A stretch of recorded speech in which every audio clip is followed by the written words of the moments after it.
All right, ladies and gentlemen, thank you so much for coming. I know this is a hardened group of people interested in this subject because we are up against the star power of Kofi Annan in another room. I assure you this will be as interesting. I don't want to in any way disrespect the Secretary General. What we're going to try to do here is have a lively discussion rather than a series of presentations. And so I thought what I would do is begin the conversation by asking each of the participants a question and then mixing it up from there and then taking your own questions as well. As always in these circumstances, the only thing that I ask is that your questions be genuinely questions, that's all. I thought I would begin by, in order not to get into hierarchy here, since we have two heads of government, one foreign minister, etc., to do just simply sequentially. And I thought I'd start with George Soros and ask him, George, you have spent a great deal of your life helping to build an open society, which is one element of a democratic society, perhaps a more important element, some might argue. And I'm wondering, when you look at Iraq today, do you see that process of producing democracy as one that you recognize, that you applaud? I don't ask now about the original decision to go to war, but I mean on the ground in Iraq. Do you see the building of democracy? And if not, how would you go about doing it? Well, I think that the idea of building democracy by military means, that is occupation, is a quaint idea. I have been involved in helping the development of open societies, democracies, and it has to be done from the inside. I've set up foundations in each of the countries run by people in the country who believe in the ideas of an open society. I merely provide them with financial means, and then they have to work towards strengthening open society. They have to know what needs to be done. And sometimes they do need then outside assistance. And it has worked. I mean, the foundations have strengthened democracies. They have helped the accession countries to prepare for accession. In some cases, they have sort of supported civil society, which in turn played a role in what you might call democratic regime change. The latest example is in Georgia, which is a sort of a velvet revolution or a revolution of the roses, which is very, very promising and now requires all the support, positive reinforcement that can be given. Now, in Iraq, the United States thought that it's coming as a liberator, but in fact it is regarded as an occupying power. This is a political fact. Therefore, they don't have the legitimacy to establish an interim government. Any government that they establish lacks the legitimacy that is required for democratic development. And the only way to get that legitimacy is to get the United Nations involved. And in fact, America is beginning to see the light and is turning to the United Nations.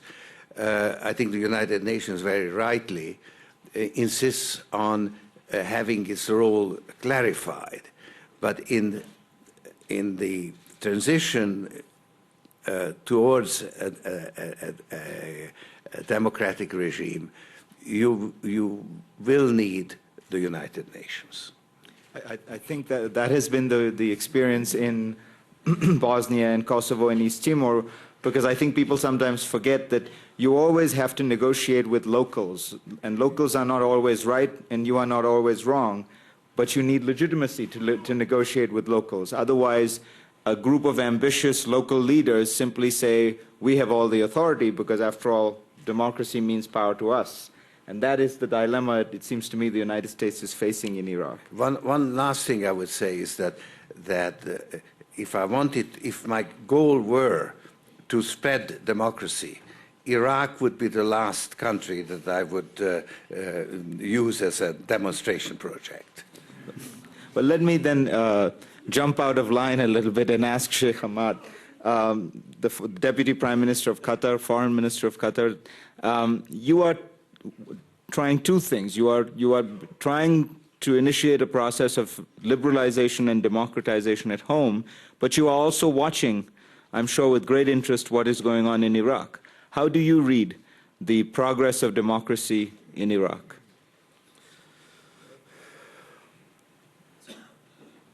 I don't know if I am doing the right... it's okay? Well, I think we are watching what's happening in Iraq, actually, not the democracy in Iraq or the progress of democracy in Iraq. I don't think there is any democracy now in Iraq. We hope that there will be democracy in Iraq. The situation in Iraq is not an easy situation after a dictatorship of more than 30 years, trying to dominate not only the country and the brains of the people. And now certainly the people find themselves out of that line, and they are looking to have a democracy. And I think the democracy, I agree with Mr. Soros, nobody can bring democracy from outside. Democracy has to start from inside. And up till now, before the announcement of the American that June that they will transfer the power, and still I don't know how they will transfer the power actually. There is no process or there is no plan for this democracy. I think the best thing, if I have to say something about this, the best thing is this democracy to put a process for the people and agreed by the people of Iraq. And any temporary government will come. They don't have the legitimacy to start doing things which will affect any government will rule by the name of the people of Iraq. We are in Qatar watching this, and we hope that the Iraqis will go out of these difficulties, which I doubt it will finish as we think very soon this year. I think this struggle will stay in Iraq for long times. We are in Qatar start this process 7 years ago, and we started with a free press. We started with a municipal election. We started with the women's right for voting and for election, and we started also doing our own constitution. And now we are entering the last stage, which we call it to have parliament in Qatar. We did this way ahead of any occasions like the tragedy occasion, which it happens in 11th of September. And we feel this is a need of the people of the area and of Qatar, if I talk in our people name. And not only that, I think any change for democracy cannot happen from outside. It should happen from inside. That's the first thing. Second thing, any government, the strength of any government, it is from their own power inside, how to fix their problems and how to deal with their economic situation, with the job situation, with education, with healthcare. I think if you are strong inside your country and your people know that you are trying to do the best and they have the free to say what they want to say, they have democracy, I think that's the big strength for any countries from any other pressure from outside. That's what I would say. Let me then again jump a little bit out of the line and ask the President of Latvia. Democracy came to the former Soviet Union not through war, but through a process that included outside pressure, a sustained decades-long Cold War that crippled the Soviet Union. I'm wondering what you think of this, this notion of internal versus external help in the building of democracy. And I ask this in particular because, of course, you come from a part of the world which has had an extraordinarily successful consolidation of democracy very rapidly, where it has been a great struggle in large parts of the world. In the Baltic and Central European states, it has happened really within 10 years in a way that it is inconceivable there could be any backtracking now. In order for a democracy to flourish, of course, you must have the preconditions for a democratic system. Maybe it would help if we go back to what they are. The Constitution of the United States says that all people are created equal. We know that they are not equal in fact. Biologically, obviously, they're not. They're equal in right. So that the basic and fundamental principle of democracy is that every person has an equal right to develop in life, reach their full potential without any hindrance from anybody else, except that which they delegate in the governance of a state, and presumably a democratic state. Now, having said that, you see, you already have at every step of this definition terms that could be debated as to what they mean exactly. I think, first of all, you can't have democracy if you have an occupation by a foreign army, which you had in the Baltic states for half a century. The countries were militarily occupied, they were next to the Soviet Union, and under a foreign occupation, under a foreign army, you cannot have a democracy. You cannot possibly have any rights, democratic rights, no matter what the constitution of the country claims to have or presents to the world. That's number one. Secondly, you can't have a democracy if the rule in that country is imposed in a totalitarian way. And there again, you may have a wonderful ideology like communism, which claims that all people are equal, but if in point of fact, a small percentage of the population, namely the Communist Party, actually rules and decides everything, and does so with the support of military power, then you can't possibly have democracy. You can't possibly have democracy if any significant part of the population are excluded from decision-making, be it on ideological or religious or on military grounds. And finally, you can't have democracy unless you have the right freedom of assembly, the freedom of expression, and the freedom to make and earn your living, because that, in a sense, is a basic freedom as well. Living and starving will not be a precondition for democracy. In this case of Latvia, we had the breakdown of a totalitarian system and external help to get, in fact, it took several years to get the Red Army to withdraw from Latvia. Unless we had had that, and in this case the United States helped in drafting up the treaty which required President Yeltsin to withdraw the troops from Latvian territory, only then could we talk about having truly regained our independence.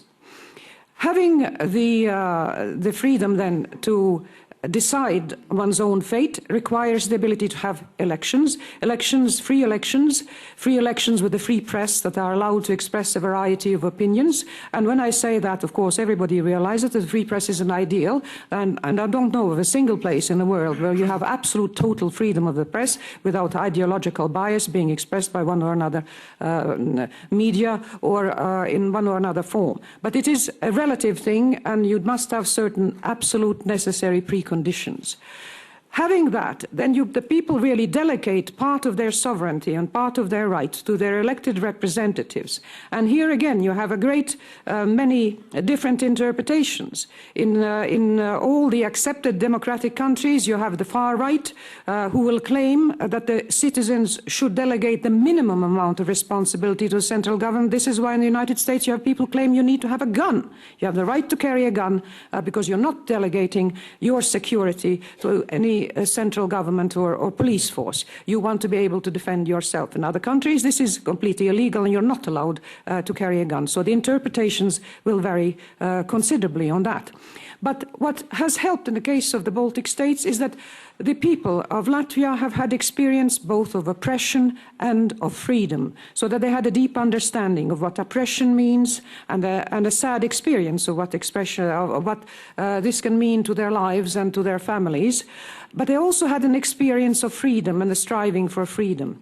And the precondition for that, as a matter of fact, I think is an educated population. We had a population that started to be literate in the 17th century. When the French Revolution happened in France, peasants in Latvia, and at the time they were serfs under the Tsarist occupation, they were reading newspapers from abroad through various means. They were having peasant revolts and asking for their rights, having them, of course, oppressed by the Tsarist regime and put down one after another in bloody reprisals. But the idea of freedom was there, the idea of rights for the population was there, even if it took over a century to actually establish an independent state of Latvia in 1918. And having had that independent state between the First and Second World Wars is what established the preconditions for when we had our singing revolution, when people went out into the streets, they went on the barricades, they were ready to stand in front of tanks with their bodies because they were asking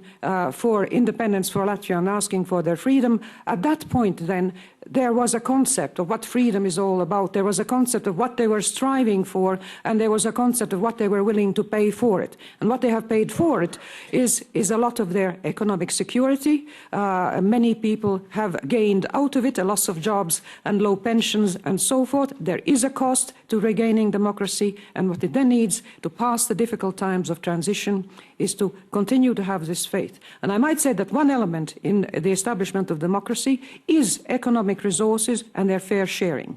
And many people in Latvia, for instance, when Mr. Soros came with his programs of open society, said, the free world, how is it that it has still people who are starving and others who are outrageously rich, such as Mr. Soros? Is that a fair and democratic way of running the world? And that is a good question.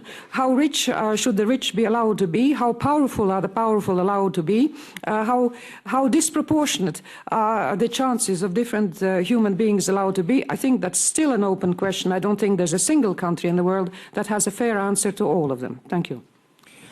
George, how rich should the rich be allowed to be? Well,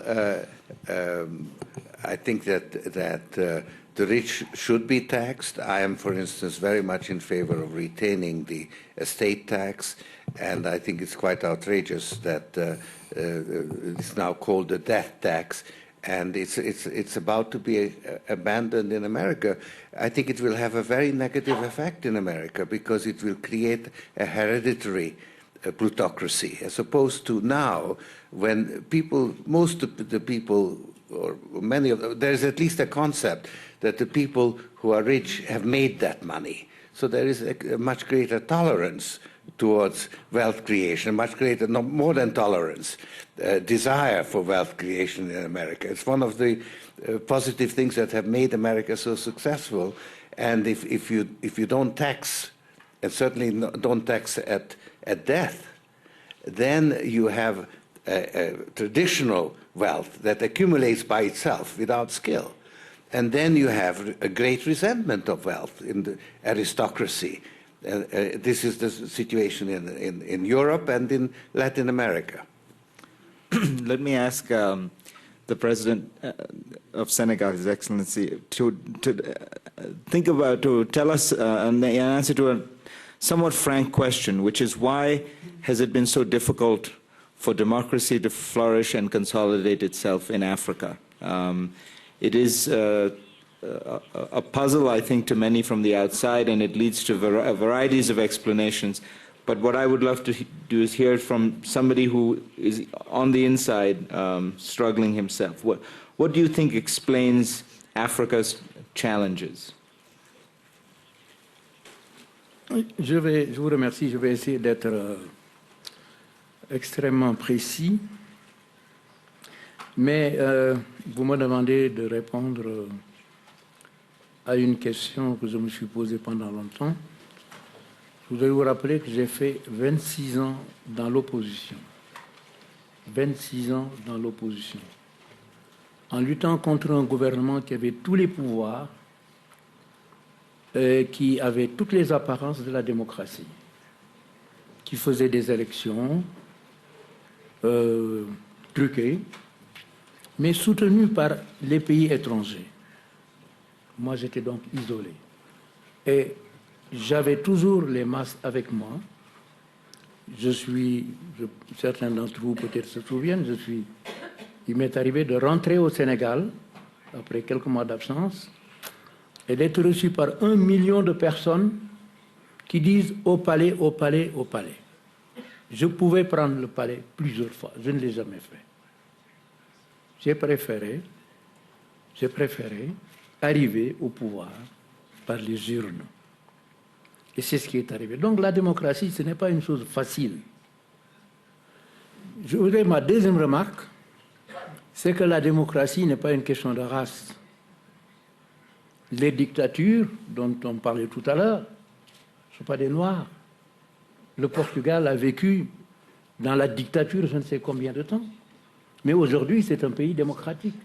Dictatorship for I don't know how long, and now it's democracy. Democracy is a universal system of values.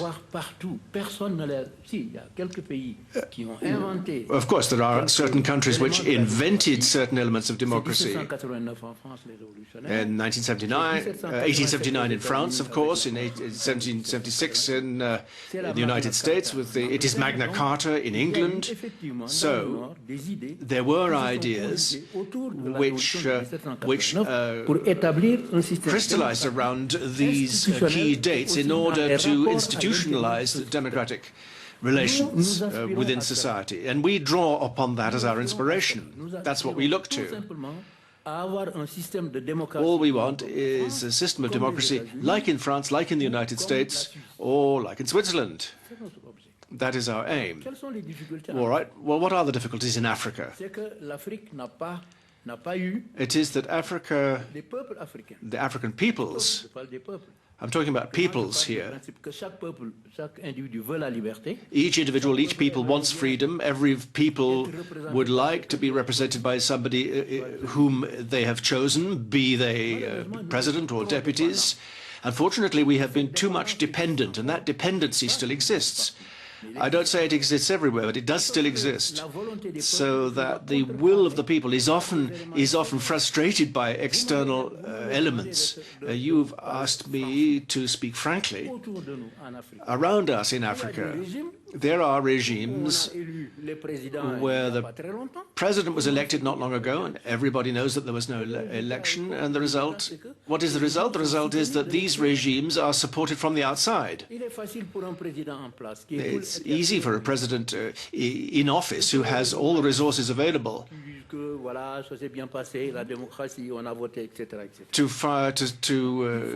say, we have democracy here, everything is in order.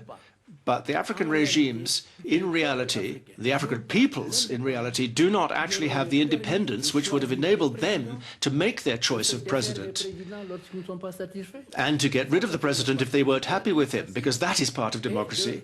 And to have justice, an absolutely independent judiciary, to have an independent press. But none of this is as simple as all that. Now, since I didn't succeed in getting my ideas accepted in opposition, I wrote articles, I wrote books. I said to myself, the only way of coming to power was to fight to do so, was to create democracy, and I created democracy. That was the only way to come to power, by throwing my whole weight behind the Constitution and to introduce into that Constitution certain elements that were not there.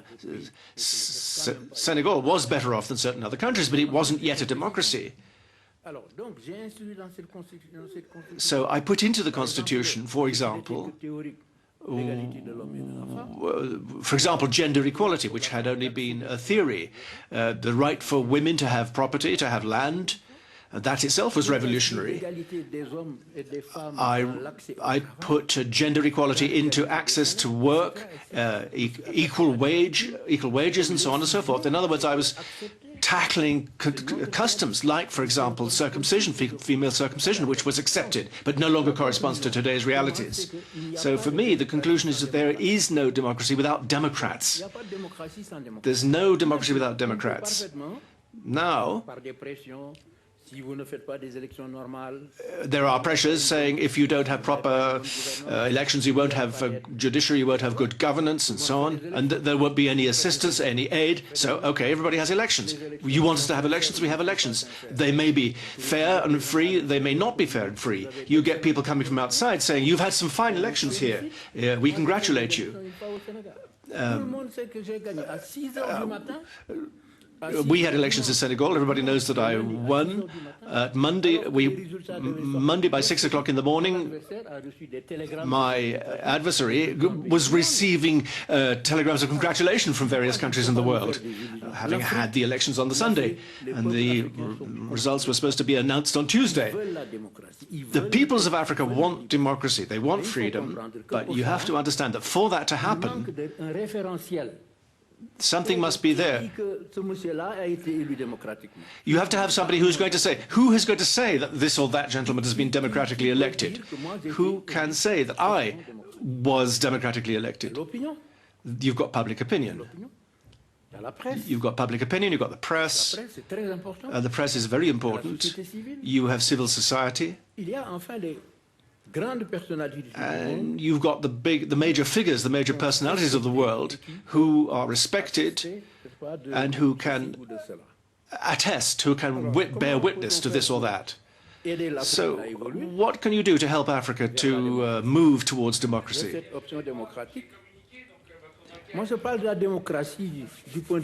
I talk about democracy from the legal point of view. I'm not talking about economic democracy, other kinds of democracy. I'm talking about it from the legal standpoint.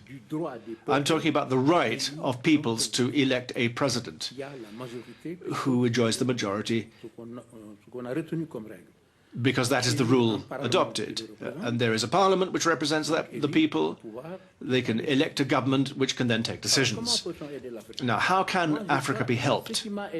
What helped me personally was the press. It was the press several times over. I was threatened with prison, and I had in fact been jailed a number of times. And I'm talking about the national press here. I'm talking about the foreign press, the French press. Of course, a lot of people say Senegal was a long way off and nobody much cared. Still, where the press mobilized around me, called for me to be freed, when pressure of this sort came from outside, it worked, and I was, in fact, set free, and this happened on a number of occasions. So I'm saying that what happens abroad is an essential dimension of African democracy. If international media shows a particular government, you are under scrutiny, we are watching you, we are watching to see how you respect human rights and so forth, then the president in question is bound to take account of this. Now, I don't want to close on a pessimistic note. Increasingly, we see in Africa, we see elections. I see elections going on all around. But that's not altogether democracy, this electoral process, because you can have democratic elections and you then come to power. But you've got all the resources available to keep yourself in power indefinitely. We've got regimes like that. Maybe they were elected, but they stay in power by their own means.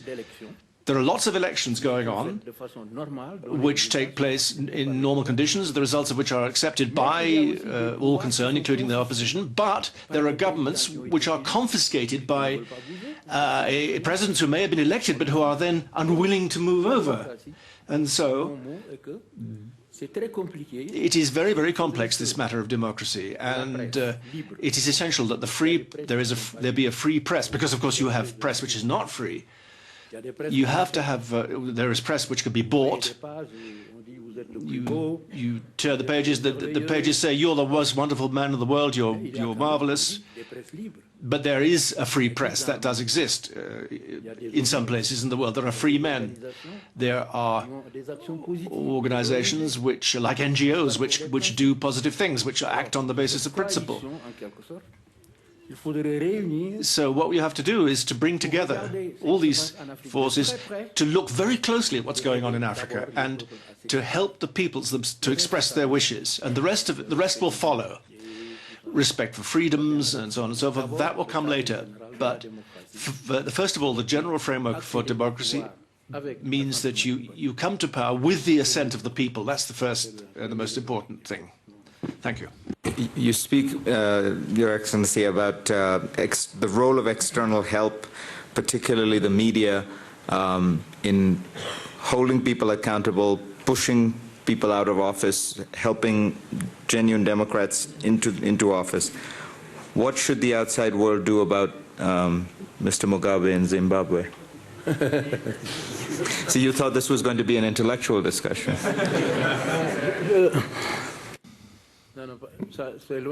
No, far from that. What I would like to say about this, it's an illusion to believe that the opposition consists of Democrats. That's not true. The principle is that those who are in power are dictators and that those who are in the opposition are necessarily Democrats. But it's not true. They're the same people. It's the same people. The people who are in power or in the government are also the same people who are in the opposition. You've got oppositionists who are worse than the people in government. And if you want to change government, then you have to get rid of the dictatorship. So you mustn't have any illusions about this. Don't kid yourselves. The fight has to be on the side of the people. That's the only way not to be mistaken, using objective criteria. I've met with American congressmen, and they say what democracy is. But then you're going to have to define international standards for democracy in order to evaluate, and then you know how difficult that can be.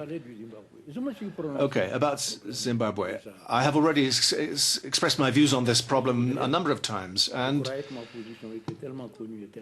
I think my position is well known and is sufficiently clear that I wouldn't have to repeat it. But it's difficult for a head of state, an African head of state, to pass judgment on another African head of state, of course.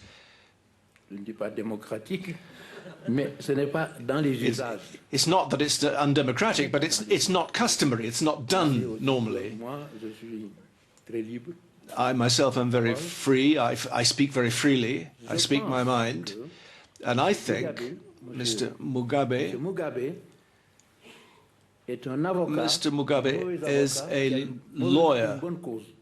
He's a bad lawyer for a good cause. Mr. Mugabe is a bad lawyer who has a good cause, because the cause he upholds, which is access of Africans to the land,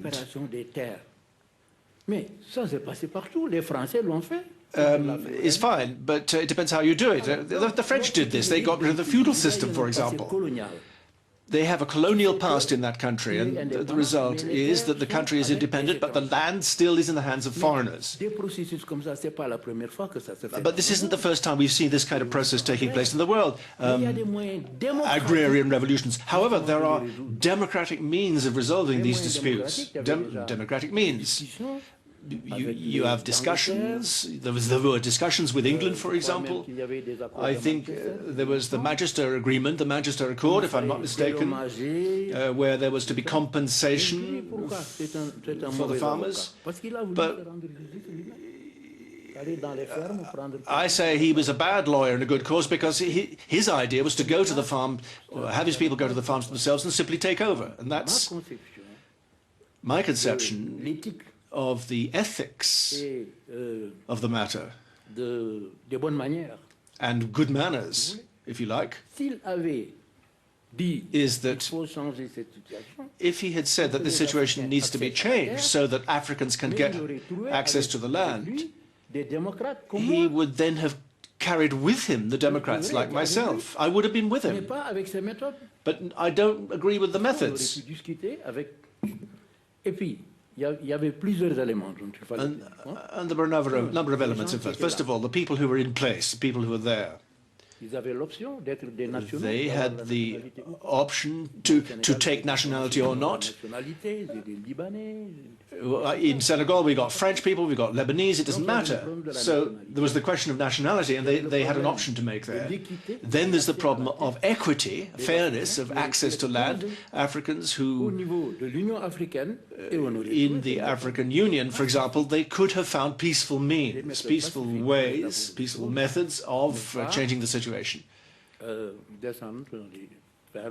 But not actually going to the farms, expropriating people. Ces situations sont très difficiles. These situations were very difficult, of course. Nous, aujourd'hui, nous souffrons de la colonisation. We are still suffering from colonization today. De l'esclavage. We're still suffering the aftermath of slavery. But who benefited from colonization and slavery? It's you. Est-ce que nous allons vous faire des procès? But are we going to put you in the dock? No, of course not. A établi. History has Nous en sommes arrivés à une situation taken place. We've arrived, we are the outcome of the entire history of mankind, and we today have different ways of approaching these problems.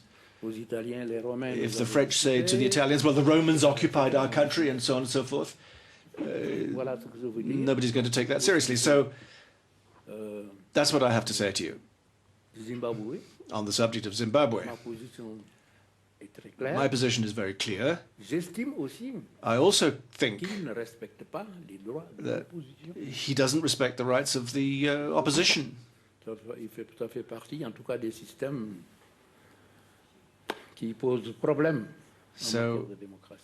This is part of the system which creates problems for democracy.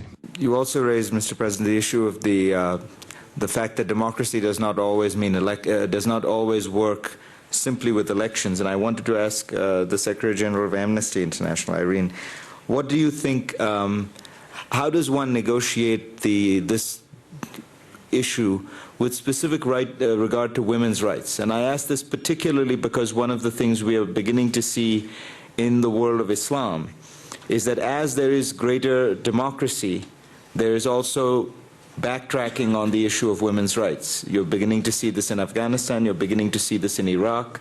How does one negotiate this? In Kuwait, the more free elections they hold, the people who get elected tend to have very, what I think Westerners would regard as reactionary views on the rights of women.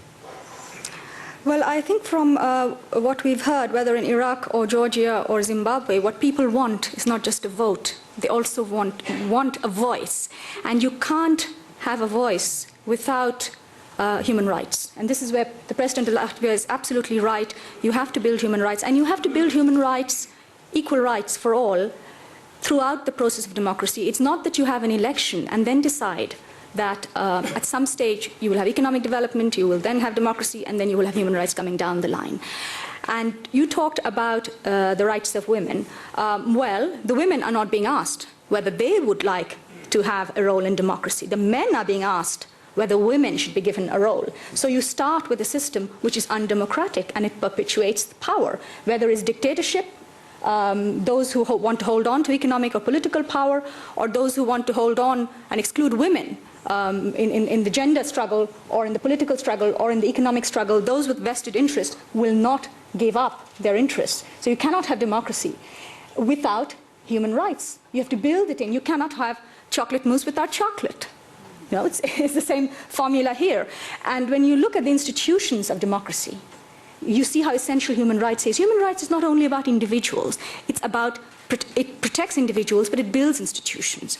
Whether it's accountable government, whether it's independent judiciary, free media, on which President Wad put so much emphasis, and open civil society. And open civil society means bringing women into the debate as well. And all that comes through human rights. So you cannot have a chronological process towards human rights. You have to build it in very early on, and you may want to phase it, but you have to be sure that democracy, essential ingredient of democracy is the enjoyment of full human rights of all. The other point that I would want to make here is the role of the international community. George talked about the sort of contradiction of building democracy where there is military occupation by a foreign power. I totally agree with George on that point. But the other side of the coin is the international support that you need to build democracies. If you compare Iraq and Afghanistan, you see the two sides of that problem very clearly, where in Afghanistan you're not getting the international support that the Afghan people need in order to build a strong, stable, democratic system. And on international support, President Wad was adopted as a prisoner of conscience by Amnesty International, and we worked for his release, and I believe we contributed to that. So I think international support for building democratic institutions based on human rights is very important. And this is where we need to look at the obstacles that are being created in the current international environment. The way in which there has been a backlash on civil liberties in the context of the war on terror is detrimental to democracy. We find government after government using the excuse of security to actually stifle political dissent. That's not good for democracy. We see a wave of fundamentalism arising because of a polarization between them and us. And that rise of fundamentalism is actually squeezing the liberal space within which you can promote democracy, you can promote women's rights. We see that in India, for instance. And we see, most importantly of all, a failure to address issues of social justice. That's absolutely fundamental in fact, the whole issue of justice is fundamental to promotion of democracy. We've seen it in the Balkans. If you don't have justice, you cannot have reconciliation. And yet we see an undermining of the International Criminal Court. We see issues of social justice being ignored in the process of globalization. And I'm coming from Mumbai, where 100,000 people were gathered, and these people feel deeply alienated. They represent a mass that feels deeply alienated. And how can you have a process, an inclusive process of sustainable democracy, if those obstacles are not addressed head-on? Let me at this point open it up to the floor, and as I said, ask only that you ask specific questions. Also, that you direct your questions to one person. I think time is sufficiently limited that the panel as a whole cannot answer any one question. Sir, at the back. I would be happy to have any of the panelists respond. There hasn't been discussion about the private sector, and many people... One second, if you could just wait for the mic. Thanks. Many of the people here at Davos lead private enterprises, and I would be interested in the principles that any of the panelists would advocate that they believe global companies should follow when operating in societies that are not democratic and operating in societies that are. Let me ask the President of Latvia if you would to... I think that the power of global companies is in many ways has become a competition to the sovereign nation state. For a small country like Latvia, the total resources at the disposal of our government are inferior in many ways to those available to either the oligarchs of Russia or of America or other places, not to mention multinational corporations. And I think that this is where a forum like Davos is extremely important in having these new players on the global field actually think about the consequences of their actions, which can't possibly be limited to the bottom line and the amount of profit that they make at the end of the year and what they can distribute to their owners or their shareholders. Because clearly the impact they have on the lives of the countries they operate with or that their branches operate in is enormous. The power wielded by money, the power wielded by economic resources is enormous, and it can become a severe competition restriction to democracy.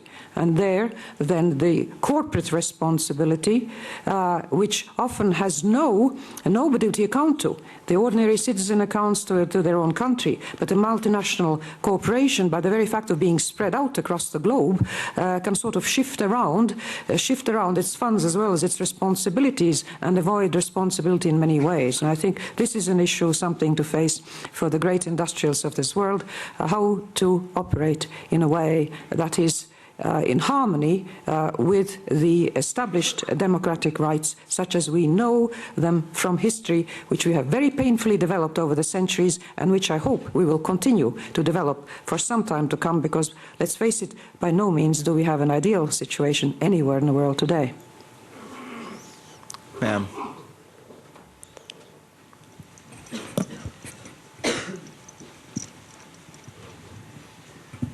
Judy Moody-Stewart, just Civil Society. Following on that question, I would like to ask Mr. Soros, given, I believe, from hearing responsible corporate leaders talk, and certainly being married to one, that if you want to know how to behave in somebody's country, you need that government to cooperate with you and with the civil society of that country. But who sets up the fora that, can you give us some clues as to how the partnerships can be made to work and put in action tomorrow? I think both these questions are really very, very pertinent and also very difficult to answer, because corporations are basically concerned about profits. And if they have to give up profits to preserve certain principles, then there's liable to be some other corporation, maybe with less principles, that is going to move in their place. I think the best way is to establish certain standards of behavior, which then civil society and also governments hold those companies responsible for. And there's a lot that can be done in that way. I think generally you can distinguish between extractive industries and productive industries. And the influence of extractive industries historically has been very negative for the development of the countries where they operate, because they take something away. And they get their concessions from the government, and then they want to influence that government, they want to buy that government, and the government becomes dependent on them rather than on local support. So it's, in a way, there's a close connection between the extraction of mineral wealth and oil and repressive regimes and also civil strife and so on. It's one of the major problems. And I think that some recent developments where the companies are held to certain standards, the extractive industries transparency initiative, and so on, started with publish what you pay, I think is making real inroads. And if you could ensure that the wealth actually is used for the benefit of the people to whom it belongs, I think a major improvement could occur in the development of democracy. Mr. President, you. Je voudrais réagir en disant trois choses. Well, I'd like to react by saying three things. First of all, this has to do with what George was saying. Sur les industries extractives, on the extractive industries, for example, for oil. Le monde s'émeut des commissions qui, dit-on, sont versées par les pétroliers. The commissions, or the royalties, are paid by certain oil companies to heads of state. Let me say that, first of all, my country doesn't produce any oil. We don't have anything in the way of natural resources.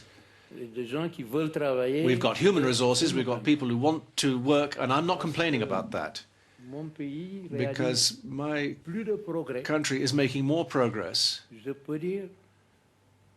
I think I may say this, than the oil countries south of the Sahara. That's one of the paradoxes of the oil economy.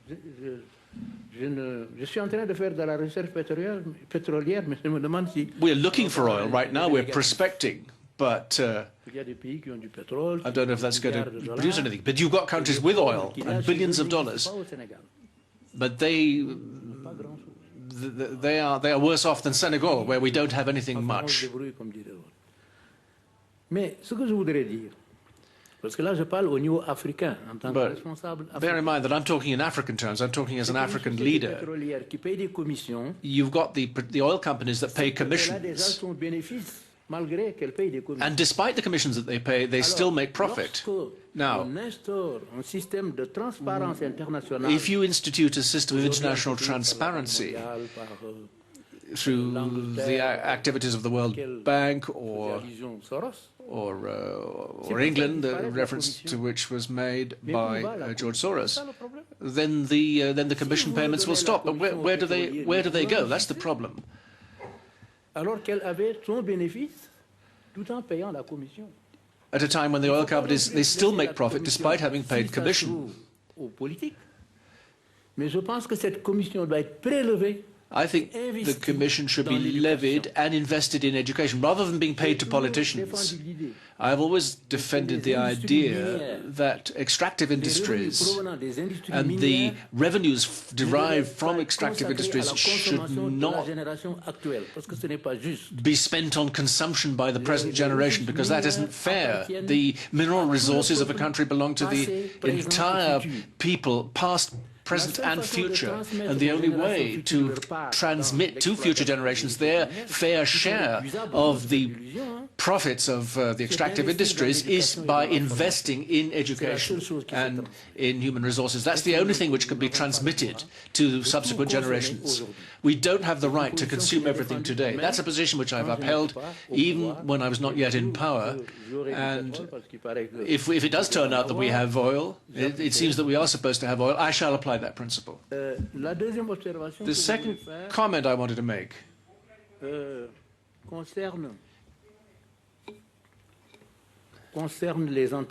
concerns enterprises, companies, and their relations with the state. We are all under pressure from enterprises. And that's normal, that's human. I'm a professor of economics, and I know that there have to be profits, but do they have to be super profits? We have to know how to resist. We have to resist. I don't agree that an enterprise should impose on me anything other than the rules of the market. I'm a liberal economist, so I'm in favor of freedom, market freedom and all that. But I refuse pressures brought to bear on me in the name of super profits for which there is no economic justification. Now, on that point, on that level, let me give you an example. If you've got a company in Senegal, this is very important in the field of tourism, for example. We've got 3 large hotels, among the most beautiful in Senegal. Now, there's a French company which leases the hotel, and for 8 years has paid no rent. You can come and see for yourself. They don't pay any rent. And I come to power and I ask, what is all this about? There are connections. Okay, I turn this over to a lawyer, and I'm shown the door. And there are procedures. There are courts of appeal, the courts of cassation, there are this court and that court. And eventually they're expelled. But I'm told that this is an infringement on French interests. And this happened 3 months ago. This is very recent. But what it took was other French people who heard about this in Paris, who actually said, this guy is a crook. And that this man was at fault, not we ourselves. So, in operations that don't take place in the French presidential palace or in the Prime Minister's residence, you've got individuals operating in economic circles and who are trying to continue exploiting us. But what I'm saying is that it's up to us to resist. It has no influence on my relations with France as such, or my relations with my French friends in political circles. So we just have to resist. It's up to us to stand up for ourselves. My last comment is the public-private relationship. In Senegal, we've introduced what we call a presidential council for the investment sector. We've got a number of Senegalese companies We've got some foreign companies with interests in Senegal. And we've even called upon foreign enterprises that as yet don't have any interests in Senegal, near or far. But we appoint foreign observers, and we've got the lady who's concerned with this. She's actually here. Could you get up so people can see you, Madame Nyan? So, if you have an interest in this question, if you would like to join this Presidential Council on the investment sector and to see how it works, well, let me tell you, we have 2 meetings a year. And these ladies and gentlemen come, and we ask them, well, what do you want to know? We give them all the information they want. They give us observations, and they give us advice. I think last time they had 30 comments to make. This isn't working so well, that's not working, but for this reason or that reason. So we have a very friendly conversation. The meeting goes on for 2 or 3 hours, and when they leave, after they left, we actually put into practice the advice that they've given us, and the end result is that this is of great service to us, and we avoid all kinds of mistakes. Extractive industries has caused the entire panel to wish to speak, so I'll start from the end. Sheikh Hamad, what is the connection between extractive industries and democracy or dictatorship? Well, I will go a little bit back because we have the experience when the oil, certainly 50 or 60 years ago, discovered in our region. And at that time, our people doesn't know what is the oil. The Western country, which they have democracy at that time, they know what is the oil and the value of the oil. And they start lock these countries by contracts, which it's not fair, by saying we pay you a lump sum. For example, we pay you £100,000 annually, and take the oil, whatever.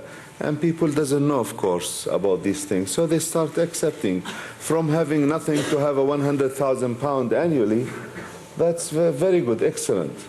And this ran for many, many years. When our people start to know what is the oil and benefit of the oil, and they want to liberate themselves from these countries, and it happens, then the oil countries, or the Western country, let us take it. And I'm not against democracy, but democracy being used many times for other political reason or financial reason. And that's why the democracy doesn't advance in our region. Then kings came in our regions and have oil, have wealth, start to build their countries, most of the country, there is a corruption in our countries. Now we are trying to fight this corruption. We're trying to correct this. But if you tell me, is it zero now? I tell you no. It's not zero now, but still we are fighting this. But who's make this corruption, or who started this corruption? Your part of the world start this corruption. Because you came to every countries and you start telling the people, well, we are going to give you this and this to give me these facilities. And imagine you go to somebody who doesn't have anything, and in the previous time, no education even. He doesn't know what he's talking about. And he thinks this is legitimate. When you find now there is a competition now in the market, you start choosing who's democracy or who's not democracy. But I bet you now, there is many countries, not democracy, which your part of the world work with them and will work with them. And because they are making benefit. As soon as this benefit change, then they will attack you with democracy. Then they will attack you with a human right. Then everybody will, it's a machine, will start against you. Then you have to apply with a new fashion, democracy, and start telling people, I am going to do this, I'm talking very frankly. This is what happened now. If we need democracy to be in our part of the world, it's not just the enterprises and how they work or where they work. We know the enterprises and the company they work where is the money, even if there is corruption, with the support of their governments. Until this benefit change, then they change. That's a fact. We know it. The most important things, United Nations we are not using this body in the right way. I think the constitutionally United Nations can help all of us together. We should have one judge, and we should have one rule of thumb, United Nations. If we go back there and we fix the standard of the democracy, the minimum standard of democracy, the minimum standard of human rights. And also, if there is a country that doesn't have human rights or democracy, we tell them, look, you have to do schedule and submit the schedule, and also you have to behave to deliver the schedule for your people and for the international arena. I think, and if there is solidarity with no leakage in the United Nations or no upper hand in the United Nations for anybody else, then I think the result will be better. But now, even if you want to get out of these things, you have to go through a superpower to get out of many barriers or many problems. My opinion, the change should have happened, and what happens in our region, it happens in Africa. All these companies which they came for the diamonds, for the other things, and took money and paid left and right.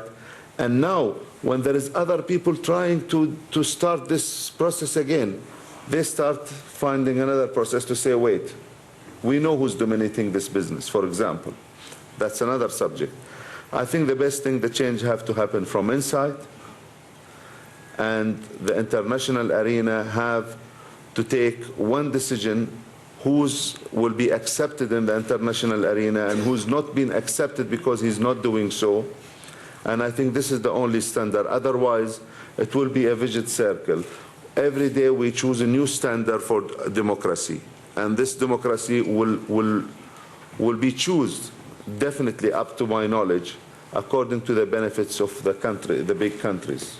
That's what I think. Thank you. Let me just ask the next two panelists if you could just be brief so we can get perhaps one more question in. I would say democracy is about local ownership, but it's also about global values. And I think it's important to remember that combination there. There are certain standards that are applicable to any actor on the international stage, including corporate actors. And this is where corporate social responsibility standards are being set up. And I'll give you two examples. I mean, we're all talking about the extractive industry, but I will try to take the example out of the oil industry into another one. We have documented one large company in Bosnia that through its employment practices is discriminating against minorities and therefore undermining the Dayton Agreement. That's what companies can do to undermine international agreements. On the other hand, we also have the Kimberley process, which was introduced to deal with conflict diamonds, the use of diamonds to fuel conflict, where companies, not necessarily for philanthropic reasons, but for good commercial reasons, decided to come together and through a voluntary system to try to control the use of the diamond industry to actually fuel conflict in Africa. So you see two examples there that's happening. I think that shows that there is power here to do good as well as bad among companies, and it's very important that companies use that power in a positive way, working together with civil society as well as governments. I would want to make one point to follow up from Mr. Al-Thani's comments about democracy and global values. I think global values are being undermined now because of the democratic deficit at the international level.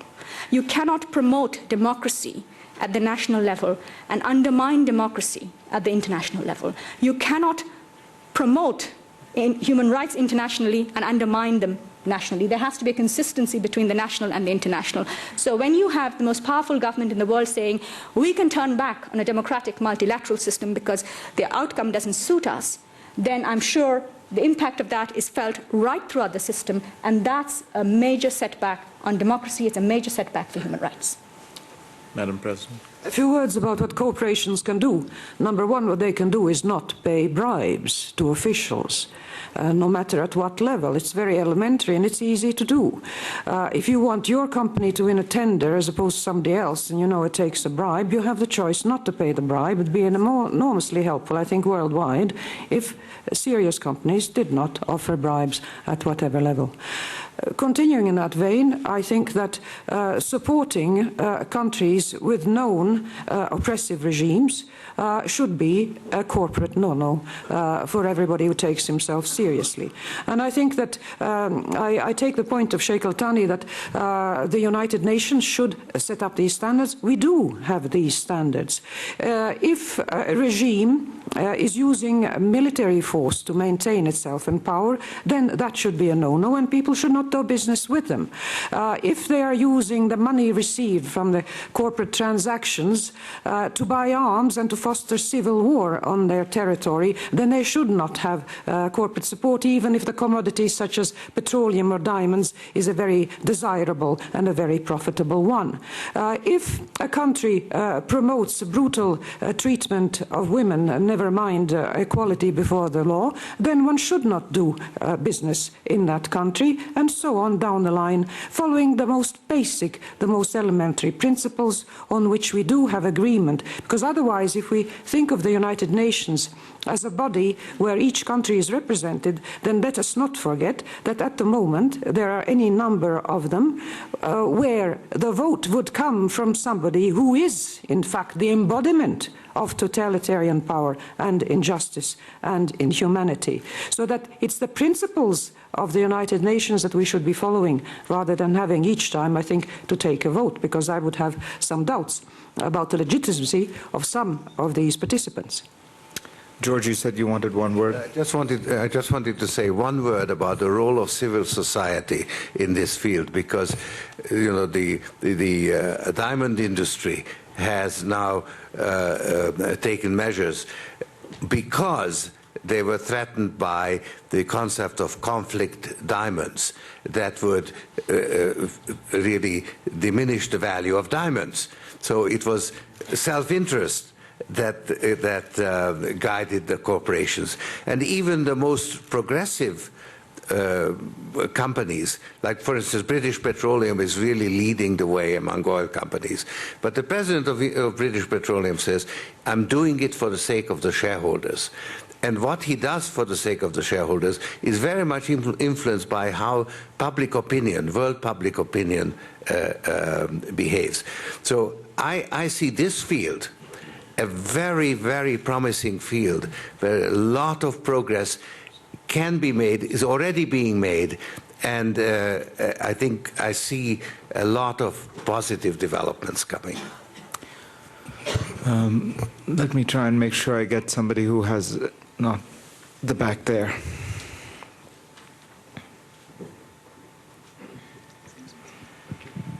Orville Schell from the University of California.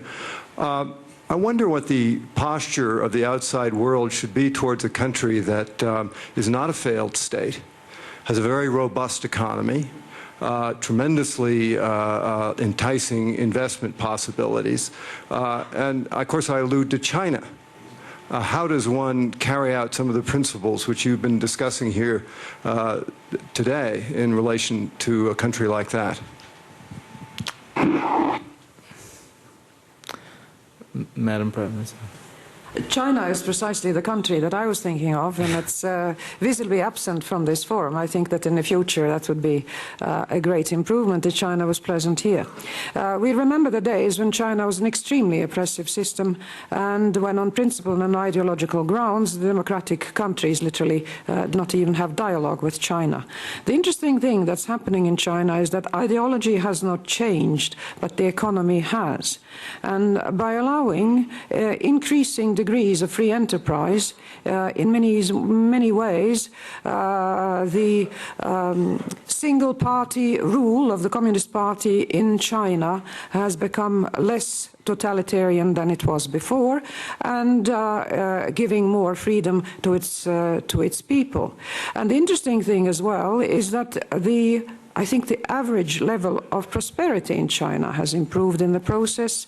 The average life expectancy in China has improved in the process, and so that you might say that the incremental improvements in the condition of every person in China have been impressive enough that they justify the stance that is now being taken, I think, by most of the world, that they consider China as a legitimate player on the international scene. They consider China as a legitimate partner in dialogue, realizing at the same time that what they consider the rights of their citizens or of regions such as Tibet and others are not precisely those that we are have in place in other places of the world, but that there has been, the fact that there has been such progress in China, I think is a very interesting phenomenon and indicates that you can have incremental, gradual change in a country rather than revolutionary change or change by foreign conquest.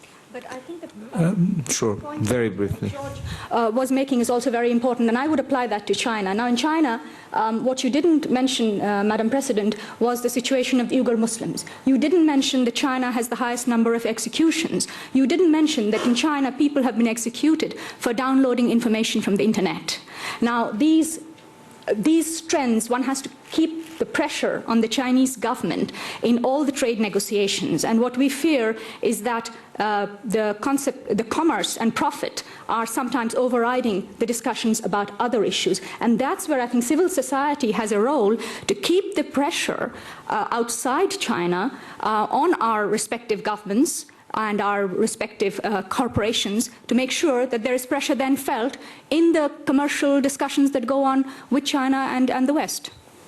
Let me use that discussion as a way to close ours, because I think it seems to mark a very nice way to point out the conversation that's taken place seems to me to point to two things. One, just the complexity of the problem here, that there is no simple thing such as democracy that one can easily apply, that there is a kind of simultaneous struggle going on for freedom, for democracy, for human rights around the world. But that there is also a greater struggle, it seems to me, or at least an equal struggle, which is for modernization, for economic development, for progress, for the modernization of social relations, for the modernization of the role of women, and that these are all taking place simultaneously. And that you have to make a complicated judgment in each case as to whether a country is progressing in these areas, how you would use civil society to further that, how you would use economic actors to further it. I think many of the comments people have made about economic corporations are very true, but let's remember historically it is business that has created civil society, by which I mean it is impossible to imagine civil society in the Western world existing without private business, having created a middle class, created a bourgeoisie, created the resources necessary. It is an interesting dilemma of how you should ask companies to act around the world, but I think the alternative of not having these companies engaged in the world would also be quite problematic. So I realize that one is meant in these kinds of situations to simplify matters. I regard that as one of the tasks of my profession. I figure that people already know the world is complicated. But I think in this case, what we really highlight is just the degree of complexity that the struggle for democracy implies, because it is not just a struggle for one man, one vote, one time, but a much more enduring struggle for the modernization of whole societies. Thank you so much for coming. Thank you to the participants.